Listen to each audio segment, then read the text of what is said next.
നമസ്കാരം. ജാഗ്രത ന്യൂസ് ലൈവിലേക്ക് സ്വാഗതം.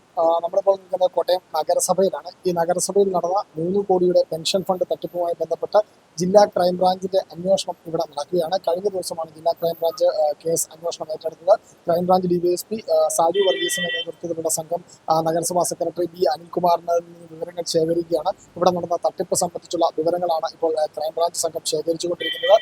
പ്രതിക്കായുള്ള അന്വേഷണം ഊർജിതമായി നടന്നുകൊണ്ടിരിക്കുകയാണ്. ഇതിനിടെയാണ് ഇപ്പോൾ ഇത് സംബന്ധിച്ചുള്ള പരിശോധനകൾ പോലീസ് സംഘം നടത്തിക്കൊണ്ടിരിക്കുന്നത്. ജില്ലാ ക്രൈംബ്രാഞ്ച് ഡിവൈഎസ്പി സാജു വർഗീസിന്റെ നേതൃത്വത്തിൽ ഇവിടെ എത്തിച്ചേർന്നിരിക്കുന്ന ഉദ്യോഗസ്ഥ സംഘം ഈ ഫയലുകൾ സ്വീകരിക്കുകയും അതുപോലെ തന്നെ സെക്രട്ടറിയിൽ നിന്ന് വിവരങ്ങൾ ചോദിച്ച് മനസ്സിലാക്കുകയും ചെയ്യുകയാണ്. കഴിഞ്ഞ ദിവസം ഇത് സംബന്ധിച്ച് അന്വേഷണം സംബന്ധിച്ച് കോടതിയിൽ റിപ്പോർട്ട് സമർപ്പിച്ചിരുന്നു. ഇതിന് പിന്നാലെയാണ് ഇപ്പോൾ ഈ ഒരു അന്വേഷണം ഇവിടെ പുരോഗമിച്ചുകൊണ്ടിരിക്കുന്നത്.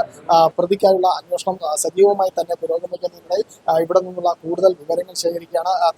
തട്ടിപ്പിൽ കൂടുതൽ ഉദ്യോഗസ്ഥർക്ക് പങ്കുണ്ടോ, ഏത് രീതിയിലാണ് ഈ തട്ടിപ്പ് നടന്നത് എന്നതടക്കമുള്ള വിവരങ്ങളാണ് ഇപ്പോൾ ക്രൈംബ്രാഞ്ച് സംഘം ചോദിച്ച് അറിഞ്ഞുകൊണ്ടിരിക്കുന്നത്. ഏതാണ്ട് 1 മണിക്കൂറോളമായി ഇവിടെ ഇപ്പോൾ പരിശോധന നടന്നുകൊണ്ടിരിക്കുകയാണ്. 12 മണിയോട് കൂടിയാണ് ക്രൈംബ്രാഞ്ച് ഡിവൈഎസ്പി സാജു വർഗീസിന്റെ നേതൃത്വത്തിലുള്ള സംഘം ഇവിടെ എത്തിയത്. വിശദമായ പരിശോധനയ്ക്ക് ശേഷം കൂടുതൽ നടപടികളിലേക്ക് ക്രൈംബ്രാഞ്ച് സംഘം കടക്കും എന്നാണ് ലഭിക്കുന്ന വിവരം. കോട്ടയം നഗരസഭയിൽ നിന്നും ടീം ജാഗ്രത.